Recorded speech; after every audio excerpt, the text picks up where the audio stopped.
¿Qué es un edulcorante? Bueno, un edulcorante es un aditivo alimentario capaz de mimetizar el efecto dulce, es decir, dar una sensación o un sabor dulce a los alimentos, ¿sí?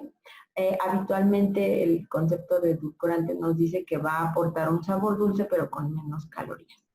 Se clasifican, tienen una clasificación o se dividen de acuerdo a ciertas características. Una es por su contenido calórico, puede que sean calóricos o no calóricos, es decir, que tengan o no calorías. Puede ser por su origen, que puede que sean naturales, que sean extraídos de plantas o que sean de tipo biológico, es decir, natural, o los sintéticos, y por su estructura química. Ahorita vamos a ver aquí una tablita y bueno, miren, aquí está la tablita. Los edulcorantes calóricos, como ya habíamos comentado, bueno, mejor dicho, los edulcorantes se dividen en calóricos y no calóricos o acalóricos, es decir, que no tienen calorías. Los edulcorantes calóricos, es decir, aquellos que sí tienen calorías, a su vez también se subdividen en naturales y artificiales. De los naturales, pues tenemos a todas las que son las azúcares, la sacarosa, la glucosa, la dextrosa, la fructuosa, que es la fruta del azúcar, y bueno, la galactosa, que es el azúcar de la leche junto con la maltosa, etc. Entonces, esos son edulcorantes naturales calóricos, es decir, aportan calorías. Los edulcorantes naturales también calóricos que podemos tener, estos, dijéramos, están de manera natural en algunos compuestos y algunos otros que se preparan o que se extraen, pues son la miel, el jarabe de arce, el azúcar de palma, de coco, etc. Dentro de los artificiales, que también tienen calorías, es decir, calóricos artificiales, están los azúcares moderados, que es el jarabe de maíz, alto en fructosa, que de hecho se utiliza fructosa para poder dar ese sabor dulce, el azúcar invertido, etc. Y los que son clasificados como alcoholes de azúcar, o polioles, o polialcoholes, que también se les llama así, que son el sorbitol, el xilitol, el malitol, etc. Y los acalóricos, o aquellos que no dan calorías y que son naturales, es decir, son edulcorantes naturales, pero sin calorías, pues el stevia, que es de los más conocidos, el luguangó, la laumantina, etc. Y los artificiales, que son edulcorantes artificiales totalmente fabricados y que no dan calorías, pues algunos que ya también son muy famosos, la sacarina, la sucralosa, el neotame, el acesulfame, etc. ¿Sí? Entonces, bueno, esta es la clasificación. Esta tablita también quise compartirlas porque me parece muy interesante. Miren, la clasificación aquí nos dice que es de acuerdo a su poder endulzante, que son intensos o por volumen, por su poder nutritivo, ya habíamos dicho que puede ser calórico o no calórico, es decir, nutritivo o no nutritivo, por su origen, artificial o natural, por la estructura química, es decir, que sea totalmente hidratos de carbono, que sean glucósidos o que tengan estructura proteica, y por su valor calórico, es decir, bajo en calorías, no calóricos totalmente o dietéticos. Y bueno, pues los edulcorantes fueron desarrollados o creados para dar una sensación o un poder dulce a los alimentos o a las bebidas, pero sin un aporte energético, sobre todo pensado para pacientes diabéticos o en control de peso. Los edulcorantes artificiales, bueno, pues lo podemos utilizar o agregar para un sinfín de sustancias, de alimentos, tanto de alimentos como de bebidas. Esto nos va a permitir tener un sabor dulce, pero sin aporte calórico, es decir, con restricción del número de calorías que estamos ingiriendo. Y que también, bueno, pues no tiene un efecto a nivel de la glucemia. ¿Qué diferencia existe con el azúcar normal? Bueno, pues la diferencia pues principalmente es esa. El azúcar normal pues va a aportar calorías, a más azúcar, más número de calorías. a diferencia de los edulcorantes. Los edulcorantes, pues aunque le pongamos mucho edulcorante, pues nunca vamos a tener aporte calórico, si es que es no calórico, ¿verdad? Y su clasificación es no calórica. Entonces yo puedo ponerle 2, 3 sobrecitos de stevia, por poner un ejemplo, y bueno, no voy a incrementar el valor calórico de la bebida o de la comida a la cual se le esté poniendo, a diferencia de que si le pusiera azúcar normal. ¿Cuál es la importancia o por qué hablamos de edulcorantes? Bueno, miren, estos datos son un poquito viejitos, pero son importantes y yo quise compartirlos porque me parecen relevantes. Miren, en Estados Unidos el 77% de las calorías, incluso quizás ahorita ya mucho más, pero anda entre el 70 y el 85% de las calorías que se consumen van o están dadas por edulcorantes calóricos. Eso quiere decir que más o menos cerca de 175 calorías por día que consume un norteamericano promedio proviene de bebidas azucaradas. Ahí estamos hablando principalmente de refrescos, de cola, son la principal ingesta, ¿sí? Y bueno, pues obviamente esto va a aumentar, va en aumento y ha ido en aumento desde esos años hasta la fecha. Y bueno, pues ya decíamos en alguna otra plática que México pues es el primer consumidor a nivel mundial de refrescos, también justo muy pegadito y con Estados Unidos. Entonces, bueno, pues la importancia de estos edulcorantes es que tienen mucho que ver con la industria refresquera. Aquí en nuestro país, más o menos 300 calorías que se consumen al día por persona, esas calorías provienen de refresco. O sea, de las, vamos a suponer que nos consumimos 2.000 calorías por día, bueno, de esas 2.000 diarias que consumimos por día, 300 son nada más de puro refresco. Pues bueno, pues ya de ahí ya empezamos mal. Y esto pues ha despertado un gran interés porque se les ha estudiado muchísimo para ver qué efectos tienen. Y realmente, como lo vamos a ver más adelante, hay una ola impresionante de estudios acerca de los edulcorantes. Y pues la verdad es que hasta la fecha, y se revisan metaanálisis y análisis de todo, y pues hasta la fecha no se han logrado poner de acuerdo en muchas cosas. La controversia sigue, ahorita lo vamos a ver.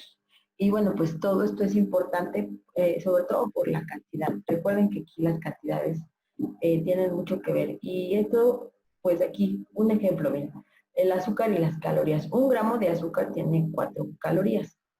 Una cucharadita de azúcar tiene 4 gramos, entonces 4 por 4 son 16. Entonces, una cucharadita de azúcar de las cafeteras, de las chiquitas, pues tiene 16 calorías.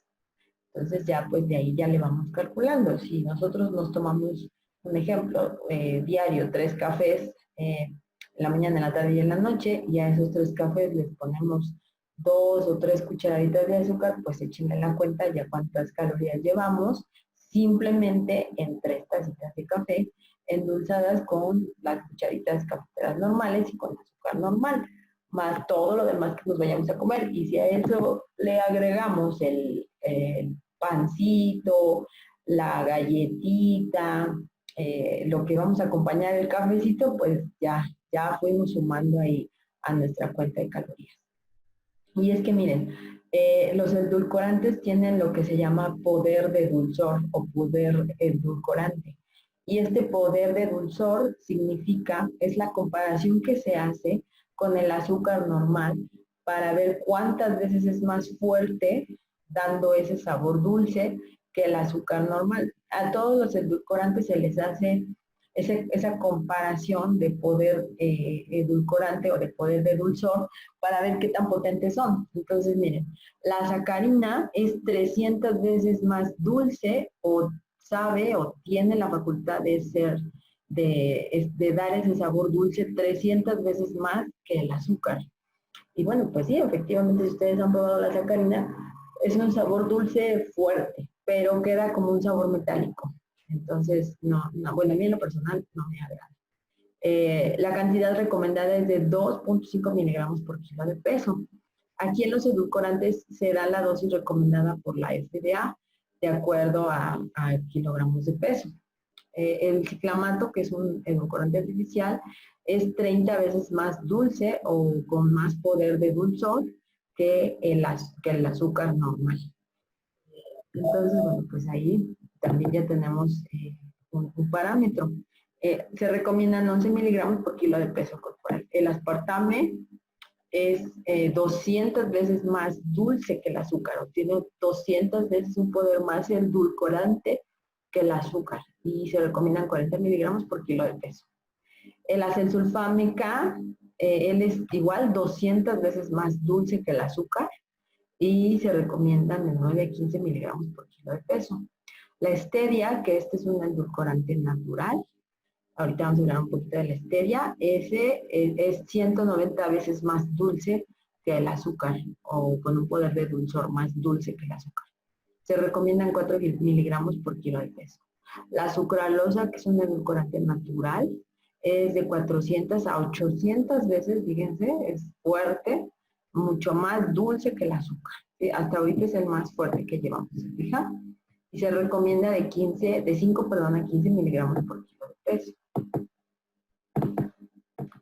Aquí tenemos otra tablita. La sacarosa, que bueno, pues es azúcar natural, ahí no tenemos con qué compararla, y es un azúcar natural. La fructuosa, más o menos se recomienda que sean 4 kilocalorías, 4 gramos por kilogramo de peso, es de 110 a 130 veces más dulce o con más poder edulcorante o con más poder dulzor que el azúcar normal.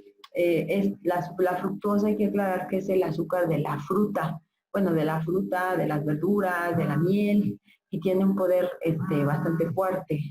Entonces, bueno, pues por eso es que la fruta pues no sabe tan rico y nos gusta mucho comer fruta, porque tiene 110 a 130 veces más poder dulce que el azúcar normal. El aspartame ya habíamos dicho, la sacarina, que es de 300 a 600 veces más dulce. El ciclamato ya también lo habíamos visto, y la stevia. Entonces, bueno, para que nos demos una idea de cómo están los equivalentes en dulzor de los edulcorantes en relación al azúcar. Recuerden que, como decíamos, siempre se hace un comparativo con el azúcar, que es la base, ¿sí? Y bueno, pues vamos ahora a comentar la parte de beneficios o de los usos que han tenido los edulcorantes. Y vamos a hablar ahí, pues como les decía, de toda la gama de estudios que se han encontrado y que nos dicen que hay evidencias de algunas cosas, pero también hay evidencias de otras, y que en realidad hasta ahorita pues no hay un consenso general o un acuerdo general. Pero vamos a ir revisando poco a poco cada una de estas opiniones. Nos dice, por ejemplo, que los estudios que en relación a la pérdida de peso, los edulcorantes disminuyen la ingesta de energía, porque obviamente, pues como ya habíamos dicho, reemplazan el número de calorías. Y esto, bueno, ahorita vamos a comentar más el impacto que tienen los edulcorantes.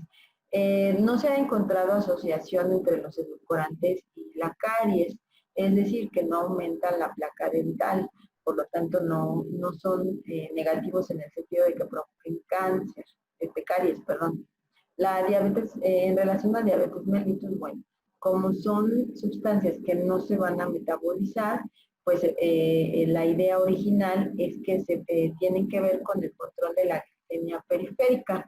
Y en base a esto, pues se hizo una recomendación desde 1994 para el uso de edulcorantes en diabetes mellitus, que se publicó en la norma oficial, y miren, ahí está el número de la norma oficial, y que fue publicada desde 1994, y que nos dice que se puede utilizar para la prevención, tratamiento y control de diabetes. Y bueno, pues ahí está lo que comenta la norma. Entonces, hasta ahorita, pues sigue siendo autorizada para el uso de diabetes mellitus, puesto que no tiene efectos metabólicos, ¿sí?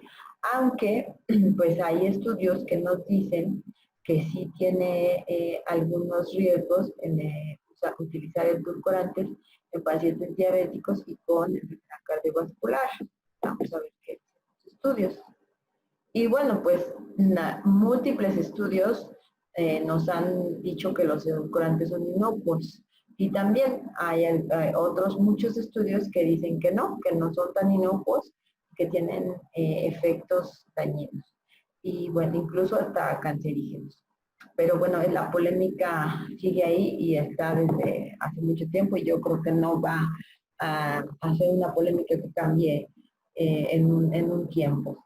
Y bueno, vamos a ver un poquito exactamente esto de la relación o de lo mucho que se ha investigado del cáncer y los edulcorantes. El papel de este factor del uso de edulcorantes en el cáncer, pues se ha estudiado muchísimo en las últimas décadas. Hay muchísimos estudios. Yo me di a la tarea de revisar algunos, otros los había dado, y bueno, pues hemos hecho revisiones exhaustivas y ustedes mismos, y les podemos compartir la bibliografía, pueden checar otros tantos de estudios y bueno, lo que nos dicen, así como que haciendo un resumen, es que recientes estudios no muestran efectos adversos sobre el consumo de sacarina, aspartame, acesulfámica y otros edulcorantes en relación específicamente a cáncer de estómago, páncreas y endometrio, que fueron los que más se han estudiado en esta serie. Otro estudio nos dice con 1010 casos de diferentes tipos de cáncer, no solamente estos que estamos mencionando, sino algunos otros más, pues nos dice que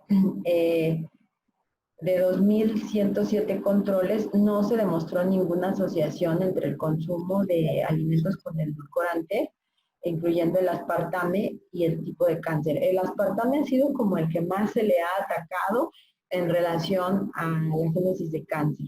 Y es con el que más estudios se han hecho porque ha sido como que el más acusado de la película, el más villano. Pero bueno, hasta ahorita y al menos en los que yo he revisado y en los que hemos consultado con otros expertos, pues no ha habido aún todavía una evidencia que demuestre la relación entre aspartame y cáncer. Si ustedes tienen por ahí alguna bibliografía que nos puedan compartir, pues se las vamos a agradecer. Ojalá todos la tengamos, pero en las revisiones que tenemos no hay todavía evidencia demostrable, estadística o medicina basada en la evidencia que diga que sí es cancerígeno el aspartame específicamente. Hablando de los edulcorantes y el hambre y el control de peso, de lo que hablábamos hace un momentito, bueno, pues también hay muchísimos estudios. Ahorita vamos a revisar un estudio que hizo específicamente la Asociación Mexicana de Gastroenterología, ahorita lo vamos a comentar, pero bueno, en esta parte también hicimos una revisión y tenemos hay algunos comentarios y bueno, vamos a poner aquí algunos extractos de ciertos estudios. Les vuelvo a comentar, todos los días salen estudios de edulcorantes o información nueva. A veces son cortes no muy válidas por la metodología que se utiliza, por los métodos estadísticos o por el tamaño de las muestras. Siempre hay que revisar con cierto detenimiento el estudio que estamos comentando, porque puede ser que no cumpla con las características de la metodología de investigación. Entonces, por eso es que a veces salen estudios, pero no son significativos. Por eso es que tenemos que hacer como que más revisiones y casi siempre pues hacer metaanálisis o mucho más, o analizarla mucho más a fondo los estudios. Pero bueno, se ha observado que la ingesta de sacarosa provoca un aumento de la glucosa plasmática y un vaciamiento gástrico mucho más lento en comparación con la sucralosa. Y esta última, la sucralosa, no provoca ni cambios en los niveles de azúcar plasmática comparada con la sacarosa, ni estimula la liberación de insulina, ni tiene efectos sobre las incretinas. Entonces, bueno, pues se mantienen estables esos niveles. Entonces aquí sí nos está haciendo un comentario, pues a favor de la sacarosa en comparación con a favor de la sucralosa en comparación con la sacarosa en este estudio. Otros estudios nos dicen que se han evaluado el efecto de stevia, específicamente stevia. Recordemos que stevia es una plantita que se fue descubierta pues desde 1900, no es para nada nueva, es una plantita ya que se conocía de ella desde hace muchísimos años. Es originaria de Paraguay y de ahí, bueno, se ha hecho famosa en todo el mundo. originarios de Paraguay le llaman la hierba dulce y toda la vida se ha sabido de su poder endulcorante. La recomendación cuál es, pues de hecho comer la plantita como tal, o sea, comerse la hierbita, la plantita así como está, de preferencia, claro, se ha procesado y se ha hecho el extracto de sus contenidos y pues ahorita la conocemos como stevia y en sobrecito y todo muy padre, pero esto es algo que se sabe desde hace muchísimo y que se ha utilizado en Sudamérica, en Paraguay específicamente y por las tribus originarias de allá desde hace mucho tiempo.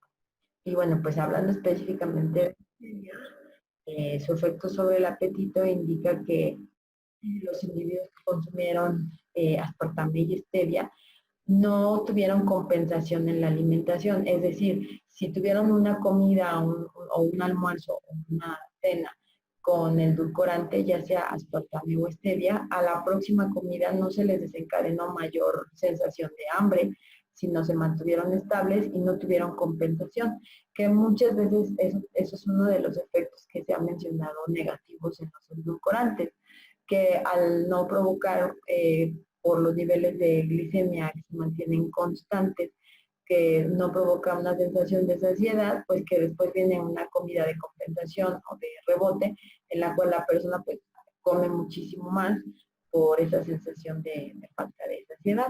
En este caso, este estudio nos dice que ni con stevia ni con aspartame se presentó esta situación y que tuvieran niveles de saciedad pues muy similares a los sujetos que utilizaron, en los cuales se utilizó sacarosa adicionada y que bueno, pues también se ha visto que los niveles de stevia mejoran el nivel plasmático de glucosa e insulina.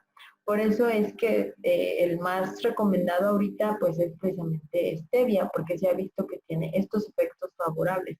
No da sensación bueno, mejor dicho, provoca una sensación adecuada de saciedad y no provoca una comida de rebote o de compensación y tampoco causa alteración en los niveles de glucosa plasmática ni de insulina. Además que, bueno, pues es natural.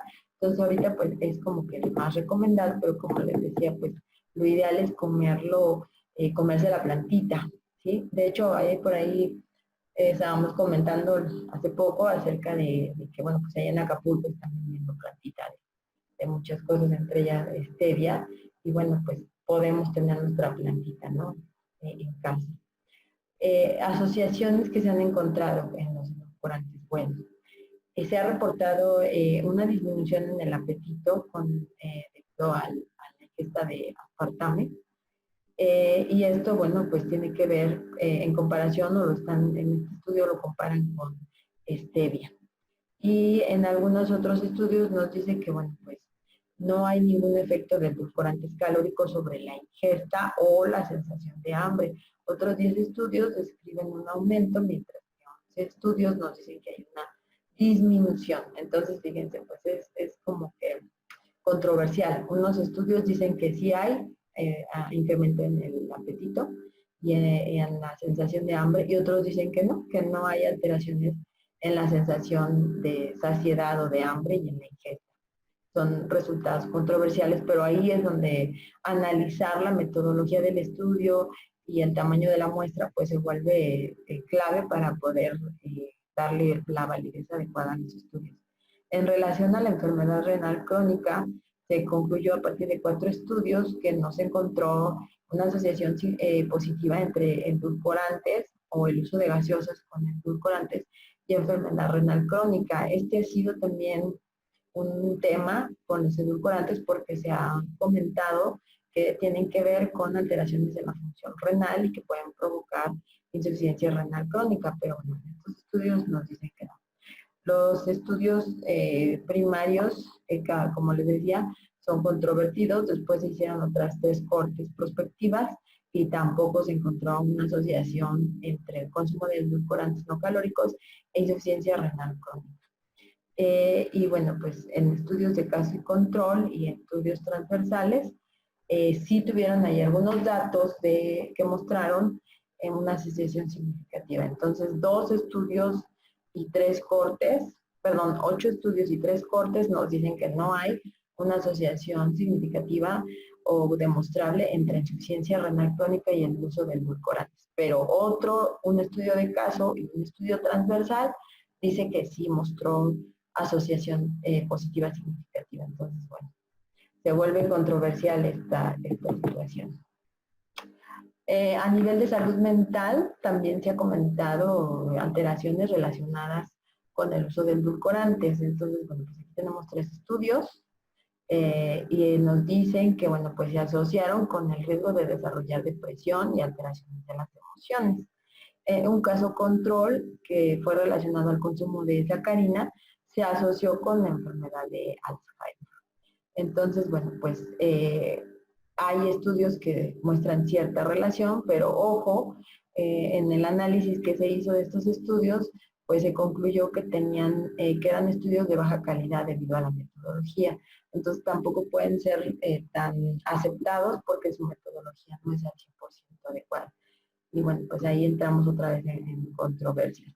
Los cambios de peso, bueno, pues están estos estudios donde se hizo la sustitución de azúcares por edulcorantes no calóricos, nos dijo que hubo una modesta disminución en el peso corporal, en el índice de masa corporal y en el índice de grasa, proyectado también en la circunferencia abdominal. Entonces, bueno, pues estos estudios ahí nos dicen que sí tienen efecto sobre el control de peso favorable el uso de los edulcorantes. Otros metaanálisis nos han dicho que existe una asociación positiva entre la ingesta de edulcorantes de pocas calorías o no calóricos y un aumento ligero en el índice de masa corporal. Pero bueno, eso tendríamos que analizarlo si fue a expensas de la grasa corporal, como aquí, por porcentaje de grasa corporal. Entonces vuelve a ser como que controversial el tema. Y bueno, les comentaba yo del estudio que hizo la Asociación Mexicana de Gastroenterología, que nos pareció sumamente interesante. Y bueno, la Asociación Mexicana de Gastroenterología hizo un estudio precisamente con edulcorantes y comentan sus estudios varias conclusiones que estamos compartiendo aquí, que consideramos que son relevantes. Los edulcorantes no calóricos, ellos dicen que no son causantes de alteraciones gastrointestinales, pero los que son de tipo polioles sí causan alteraciones digestivas como puede ser diarrea y distensión. Y bueno, esto va a depender sobre todo del tipo del compuesto y de la dosis. Entonces ellos dicen que hay edulcorantes que no causan alteraciones, pero los que son de tipo polioles, esos sí van a causar problemas.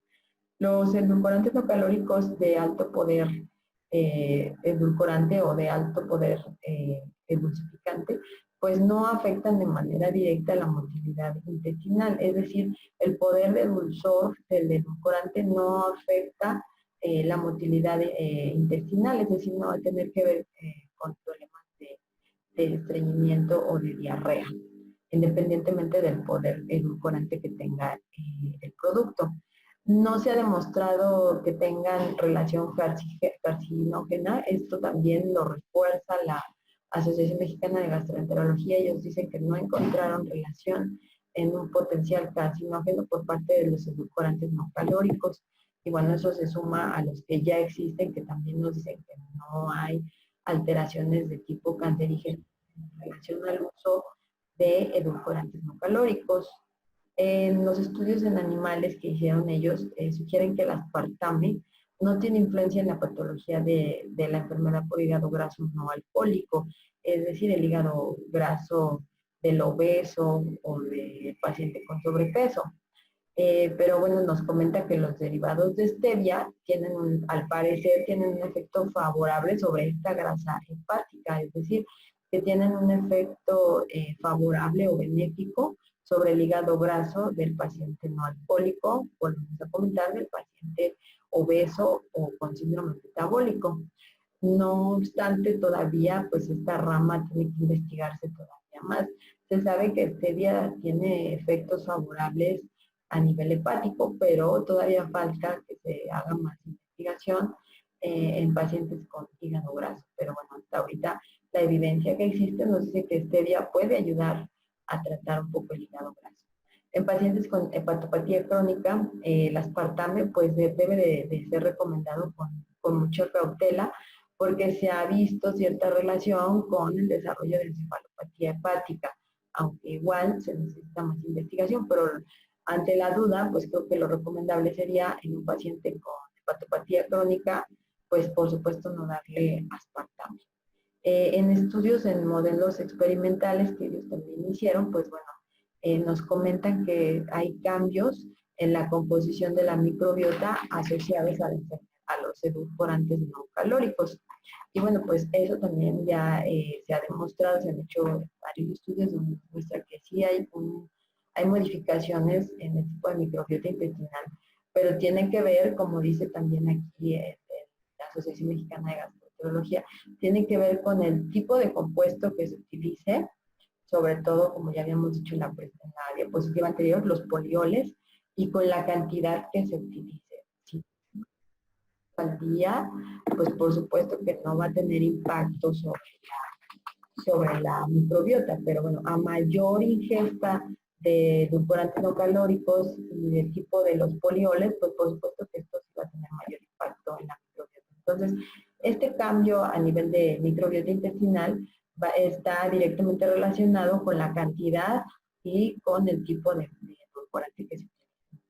Y bueno, pues ellos concluyen o nos dicen que se requieren muchísimo más estudios clínicos para poder definir si todos estos cambios en la microbiota intestinal pues son efectivamente totalmente atribuibles a los edulcorantes no calóricos, porque también aquí, bueno, hay que tener en cuenta que si el paciente está tomando edulcorantes no calóricos, pero también está teniendo una dieta de restricción o de disminución, y a lo mejor esa dieta está fundamentada en ciertos productos, también pueden influir en el cambio en la microbiota intestinal. Entonces no es como que tan fácil o tan sencillo echarle la culpa nada más a los no calóricos de las modificaciones en la microbiota. También mucho de las características del paciente y el tipo de alimento que se trataba. Por favor, que silencien sus teléfonos ya. Y bueno,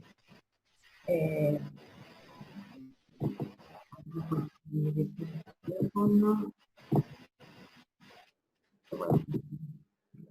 ok. Les pido por favor que mantengan sus teléfonos, sus micrófonos cerrados. Entonces, bueno, les comentaba que tiene entonces que ver mucho tanto con el tipo de dieta que esté llevando el paciente, el tipo de edulcorante y la cantidad de mismo. Y miren, el cuadrito está, no sé si se alcance a distinguir bien, a mí me gustó mucho, por eso se los quise compartir.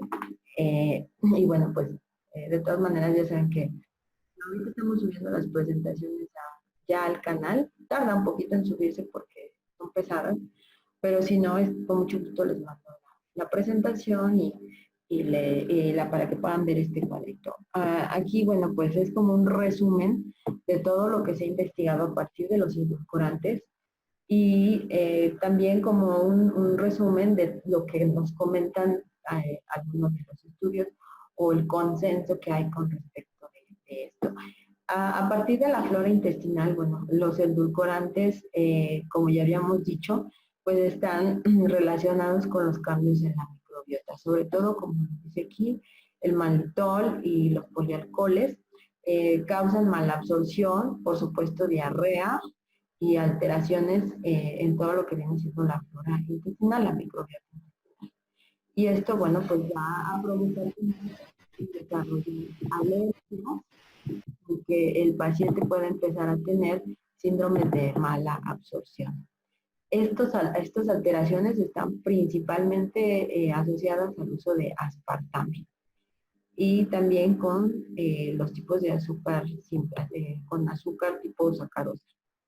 Hablando de caries, bueno, pues las más mencionadas o las más comentadas es el azúcar como tal, que bueno, se está totalmente demostrada la relación entre azúcar y el desarrollo del Streptococcus mutans, que fermenta precisamente el azúcar y que tiene que ver con la modificación del pH bucal y que ataca el esmalte.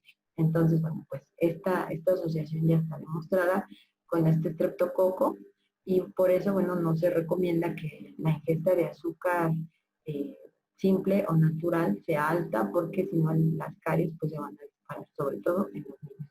El xilitol también está relacionado con el desarrollo de caries. Entonces, bueno, aquí tenemos este resumen a partir de caries. Acá hablamos también de los efectos, sobre todo en cáncer, que ya les había comentado desde el principio, que bueno, pues mucho se ha dicho del efecto cancerígeno de los edulcorantes, pero no está demostrado todavía.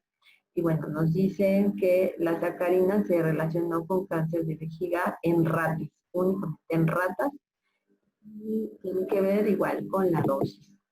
Actualmente pues sigue sin tener una evidencia en seres humanos. El aspartame, que es uno de los más satanizados, pues es capaz de formar ácido aspartico y formaldehído, que tienen que ver con la formación de radicales citotóxicos. Por eso de ahí viene su asociación con el cáncer, porque es un metabolito de metanol y bueno, se divide o se fragmenta en estos dos compuestos que sí son citotóxicos, son radicales citotóxicos. Y algunos se han visto o se han relacionado con cáncer, pero igual en ratas. En seres humanos no ha sido demostrado. El ciclamato, pues también es una sustancia que puede transformarse en ciclohexilamina y esta pues es tóxica y también causa relación con cáncer, igual en ratas. El acensulfame K, a dosis hasta de 60 miligramos por kilogramo de peso por día, ha demostrado que tiene un daño en el ADN, pero bueno, estamos hablando de estas dosis muy altas, tampoco se ha visto reportes en humanos. El stevia nos dice que es un atrapador de radicales y bueno, ese al contrario, ha tenido un efecto benéfico en el cáncer porque disminuye precisamente el nivel de radicales libres y eso, bueno, pues sabemos que es protector para cáncer, entonces es una de las razones por las cuales también se recomienda el uso de stevia. Y bueno, pues con el azúcar simple no se ha especificado nada. A nivel de diabetes, pues por supuesto no se recomienda para ningún diabético el consumo de azúcar simple, debe de tener un estricto control en su glicemia. El uso de edulcorantes, bueno, ha visto un efecto positivo a corto plazo para mejorar tanto la glicemia como el perfil de metabolismo de carbohidratos. También, bueno, se ha visto que la respuesta glicémica a la carga con azúcar mejora con el uso de edulcorantes.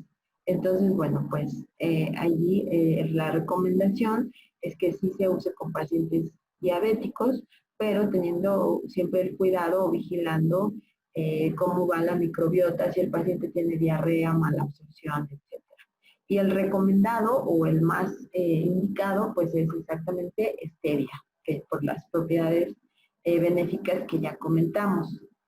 Y en relación a sobrepeso, a obesidad o aumento de peso, pues por supuesto tampoco se recomienda en los pacientes que están en régimen de control de peso o en régimen de reducción, no deben de tener consumo de azúcar libre y bueno, pues los edulcorantes, habíamos comentado hace un momento algunos de los efectos que se han reportado y bueno, pues los edulcorantes no calóricos se ha observado que tiene una disminución en el índice de masa corporal el usarlos en pacientes con control de peso. Y bueno, pues también se ha visto que los edulcorantes no calóricos tienen que ver con esta confusión o esta hipótesis que se ha llamado de la confusión del sabor dulce, en la cual, bueno, pues este sabor dulce puede incrementar el deseo, el apetito, el estimular el hambre y estimular la necesidad de comer más dulce a partir del estímulo por el edulcorante. Entonces se piensa que puede ser como contraproducente darle a un paciente obeso o con sobrepeso edulcorantes, porque este sabor dulce incrementado va a tener como que un efecto secundario en el cual va a querer comer más, va a querer cosas dulces y va a tener una mayor ingesta, como una reacción de compensación. Entonces, no se recomienda tanto el uso de los edulcorantes artificiales en pacientes con sobrepeso y obesidad. Y bueno, pues aquí en las conclusiones nos dicen que efectivamente pues los edulcorantes tienen efectos benéficos, pero también tienen algunos efectos negativos, que por supuesto debemos evitar el consumo de azúcar simple, principalmente en pacientes con alteraciones metabólicas. Recomiendan el uso de stevia como el mejor o el que tiene menos efectos negativos y con mayores efectos positivos para su uso como edulcorante no calórico. Y bueno, pues sabemos que tiene una normatividad, todos los edulcorantes tienen que tener su normatividad y bueno, pues aquí en el país por supuesto que existe, ya habíamos dicho desde 1994 está la NOM, aquí está el número de la NOM, la cual regula el uso de edulcorantes, sobre todo aquellos que contienen fenilcetonúricos, porque contienen fenilalanina que puede causar fenilcetonuria, que es una enfermedad de tipo congénita. Entonces, a partir de esto, se hizo una regulación estricta con el uso de edulcorantes. La legislación tanto en Europa como en Estados Unidos pues también es estricta. Sabemos que la FDA pues es la que se encarga de decir qué pasa y qué no pasa. Todos también los edulcorantes tienen una IDE, que es la ingesta diaria estimada, y bueno, pues también se les coloca la leyenda de generalmente reconocido como seguro. Entonces, la FDA en Estados Unidos pues se ha encargado de vigilar de manera estricta que estos edulcorantes que están a venta al público pues cumplan con ciertas características. Y en Europa pues igual. Ha habido a partir de la Autoridad Europea de Seguridad Sanitaria, perdón, Alimentaria, ha habido un control pues, con el uso de edulcorantes. Entonces, claro que esto está regulado y está normal. Aquí en México, pues también la Secretaría de Salud, como ya les decía, tiene constantemente regulación sobre estos productos y bueno, todas las modificaciones que se hacen se han publicado desde 1999 en el Diario Oficial de la Federación. Y bueno, ya para terminar, les quiero comentar acerca de estos dos productos que son una opción, además de la stevia, para poder tener un sabor dulce mucho más sano. Hasta ahorita, pues las recomendaciones más fuertes, como ya revisamos, son para el uso de stevia, por ser natural, por tener más efectos benéficos y por ser, pues, de hecho, una plantita, un ser orgánico. Pero también hay que comentar los efectos de la miel y del mascabado. Vamos a empezar con la miel. Bueno, la miel tiene poderes más allá o tiene facultades más allá de las que a lo mejor a veces conocemos como simple edulcorante. La miel tiene la facultad de poder incrementar los anticuerpos contra antígenos a nivel del timo. Esto tiene que ver con regulación inmunológica. Se ha visto que la miel se relaciona con esos aspectos. El consumo de miel también disminuye el nivel de prostaglandinas, que son marcadores proinflamatorios. Entonces, bueno, esto nos dice que la miel tiene un poder antiinflamatorio y también tiene facultades antioxidantes. Obviamente también al actuar en el perfil inflamatorio, pues también tiene que ver con regulaciones de niveles hematológicos como el del suero, como en el suero, perdón, de hierro, minerales, enzimas. Entonces todo lo que es la biometría hemática, la miel pues va a mejorar el perfil de biometría hemática y va a disminuir el perfil inflamatorio. Entonces, esa es una de las facultades pues, muy benéficas de la miel. También se ha visto que la miel incrementa la secreción de insulina y disminuye los niveles de glucosa en sangre, es decir, va a mejorar el perfil de metabolismo de carbohidratos, va a evitar que haya una resistencia periférica a la insulina, va a incrementar la sensibilidad, a incrementar la secreción y a disminuir los niveles de glucosa periférica. La miel también va a mejorar el perfil lipídico, tiene efectos sobre la dislipidemia y estos efectos, bueno, nos dicen que va a mejorar colesterol y triglicéridos.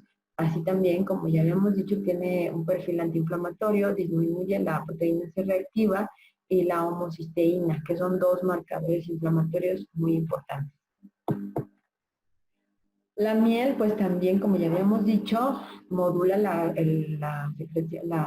regulación de colesterol total y también tiene que ver con la LDL y la HDL. En este caso va a disminuir los niveles de LDL y va a incrementar los niveles de HDL. Es decir, simula un efecto como el del ejercicio. También va a contribuir a regular triglicéridos y, como ya habíamos dicho, homocisteína y proteína C reactiva. Todo esto va a concluir en que la miel pues mejora el perfil cardiovascular y eso pues es muy bueno. Y es mucho mejor endulcorante que la sacarosa simple. Más o menos por 100 gramos de miel existen 304 calorías. Entonces, bueno, tampoco tiene un nivel calórico muy alto. Y hablando del mascabado, bueno, pues el mascabado es el tipo de azúcar que se obtiene del proceso industrial, es decir, el azúcar sin refinar, por así llamarlo, es la que se produce en la primera cristalización de lo que se obtiene del azúcar de caña. También se le ha llamado turbinado o demerara. Su valor calórico pues es prácticamente el mismo que el del azúcar refinado. La diferencia es que el mascabado, bueno, para empezar, como dice aquí la imagen, debemos de recordar que el mascabado sigue siendo sacarosa, pero el mascabado, la diferencia pues es que va a tener un poquito más de minerales, un poquito más de sustancias naturales que, bueno, van a contribuir a su valor nutricional, aunque sigue siendo sacarosa, nada más que sin refinar prácticamente. La recomendación aquí, ¿cuál sería? Bueno, pues obviamente la mejor recomendación pues es no utilizar endulcorantes. Creo que tenemos que aprender a degustar los alimentos con la cantidad de azúcar propia de los mismos, específicamente hablando de las frutas, de las verduras, etcétera. Nos cuesta mucho trabajo tomar el agua pues así, ¿no? Natural o agua simple. O si hacemos agua de fruta, pues siempre le ponemos azúcar y nos gusta que sea muy dulce. Nuestro paladar ha sufrido una gran deformidad. Somos adictos a los sabores dulces, a los sabores penetrantes, a los sabores fuertes. Cuando no tenemos un sabor fuerte en la comida, pues decimos que está desabrido. Nuestro paladar ya es adicto a esa descarga de sabor intenso, ya sea salado, dulce, ácido. Somos adictos a esas descargas fuertes de sabor. Y eso, bueno, pues se logra con aditivos, con edulcorantes, con cantidades fuertes de saborizantes, de azúcar, etc. Entonces, ya estamos transformados o hechos nuestro paladar a esa situación. Tenemos que regresar o tenemos que desensibilizar nuestro paladar y empezar a comer las cosas mucho más naturales. No necesitamos ponerle azúcar al agua de fruta, con la fructosa que tiene la fruta per se es más que suficiente. Tampoco necesitamos comer la fruta con otro aditivo como la granola o el yogur, no se puede comer y se debe de comer totalmente sola y mezclarse. Debemos de aprender a tomar agua simple, sin necesidad de ponerle nada. Entonces es un poco el irnos reeducando y el ir reeducando. Si a veces nosotros mismos como personal de salud no lo hacemos, pues imagínate pedírselo a los pacientes y no hacerlo es un poco incoherente. Entonces, bueno, tenemos que ir reeducando nuestro paladar y la recomendación pues es tratar de comer las cosas lo más natural que se pueda, sin conservadores, sin aditivos, sin azúcar agregada, sin sal, lo más natural que se pueda, lo más orgánico posible. Y si a pesar de eso se tiene que utilizar pues algún aditivo endulcorante, la recomendación más idónea y más recomendado es stevia y la miel. Creo que los dos más recomendados, la miel por todas estas características que ya vimos y que es biológico, que es natural, y la stevia también es una plantita, es natural y tiene también factores biológicos importantes y favorables para la salud. Esa sería como que la recomendación final.